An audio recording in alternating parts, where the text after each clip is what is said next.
এই জন্য আলোচনা দীর্ঘ করব না, এবং যেহেতু হাদিসের মধ্যে আসছে যে কারো সামনে কারো তার প্রশংসা না করা, এই জন্য আমি যতটুকু আমার জবান থেকে হজরতের প্রশংসা করব তার থেকে তিনি ঊর্ধ্বে। তো এই জন্য আমি হজরতের কোনো প্রশংসা করছি না। এবং আমরা আসলে যে কাজের জন্য এসেছি, দীর্ঘ রাস্তা পাড়ি দিয়ে, আমি মনে হয় যে আপনাদের সবার থেকে দূরে আছি, বাংলাদেশের একদম শেষ সীমানা, কুড়িগ্রাম জেলা, যার পরে আর কোনো জেলা নেই, তারপরে ভারত শুরু হয়েছে। তো আমি দীর্ঘদিন থেকে মোটামুটি প্রায় 10-12 বছর থেকে কাজ করি। এর আগে আমার ইচ্ছা ছিল যে এই সমস্ত কাজ করব না, কিন্তু আমার ইহতেমামের দায়িত্বের বয়স মোটামুটি প্রায় 2004 সাল থেকে শুরু হয়েছে, এ পর্যন্ত আছি। এতদিন থেকে ইহতেমামের দায়িত্ব পালন করছি। তো অনেক সময় অনেক লোক আসে বিভিন্ন সমস্যা নিয়ে। প্রথমে আমার ইচ্ছা ছিল যে ঝাড় ফুঁক বা বিভিন্ন ধরনের তাবিজ এগুলো করব না, কিন্তু দেখা যাচ্ছে যে না, আসলে মানুষের মধ্যে সমস্যা অনেক বেশি। তো এই সমস্যার সমাধান যদি আমরা না করি, তাহলে অনেকেই আলেমদের থেকে দূরে যে তারা ওই বিভিন্ন ইয়ের কাছে যায়, আপনার হিন্দুর কাছে যায়, তারপরে অন্যান্য অমুসলিমদের কাছে যে কুফরি কালাম নিয়ে আসে।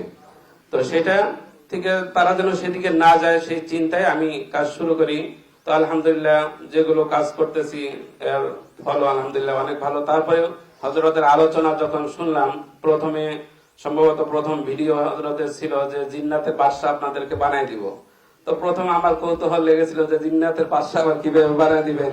তারপর থেকে নিয়মিত ভিডিও দেখতেছিলাম লাইভে, এবং দেখে দেখে মহাব্বত হয়ে গেছে, যার টানে আজ পর্যন্ত এখানে চলে আসছি। তো হযরত আমাদেরকে তার পুরাপুরি ইয়ে থেকে, তার ইলম থেকে আমাদেরকে ফায়দা দিবেন। আর একটি বিষয় হলো যে মানুষ যখন তার সামনাসামনি শত্রুর সাথে মোকাবেলা করে সক্ষম হতে না পারে, তখনই কিন্তু অভ্যন্তরীণ মোকাবেলার জন্য যায়। আর অভ্যন্তরীণ মোকাবেলাটা হলো জাদু টনা তাবিজ কবজ বিভিন্ন ইয়ে, এবং এটা সচরাচর মানুষ উপলব্ধি করতে পারে তখনই যখন সে অসুস্থ হয়ে পড়ে যায়, তখন হয়তো মনে করে যে হয়তো আমাকে কেউ কিছু করেছে, তার আগে কিন্তু সেটা পারে না। তো এটা মানে যখন সামনাসামনি তার প্রতিপক্ষকে ঘায়েল করতে পারে না, তখনই এই বিষয় চলে যায়। তো যাই হোক, এই বিষয়গুলো আমরা অগ্রসর হব। আমরা যে নতুন ভাবে শুরু করতেছি এরকম নয়, আমাদের আকাবিরগণ এ কাজে অনেক পারদর্শী ছিলেন। হাকিমুল উম্মত হযরত আশরাফ আলী থানভী রহমতুল্লাহ আলাইহির কিতাব আছেন এই তাবিজের ব্যাপারেই। তারপর আমলে কোরআনী, তারপরে আনোয়ার শাহ কাশ্মীরি রহমতুল্লাহ আলাইহির কিতাব আছে আমলে কাশ্মীরি। তো এরকম আরো অসংখ্য কিতাব আছে আমাদের আকাবিরদের। সুতরাং আমরা নতুন ভাবে শুরু করতেছি এরকম কিছুই না। যারা সমালোচনা করে, আসলে তাদের সমালোচনা, তাদের অভ্যাসই হলো সমালোচনা করার, সেই সমালোচনার দিকে আমরা যাব না।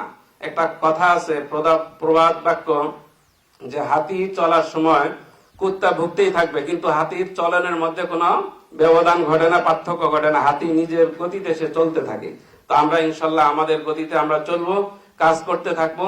যারা সমালোচনা করা, তারা সমালোচনা করে তারা গুনাহ অর্জন করবে, আর আমরা মানুষের উপকারের জন্য আমরা কাজ করবো ইনশাআল্লাহ। আল্লাহ তাআলা আমাদের সকলকে হযরত থেকে বেশি বেশি উপকৃত হওয়ার তৌফিক দান করুন। আমিন। ওয়া আখিরু দাওয়ানা আলহামদুলিল্লাহি রাব্বিল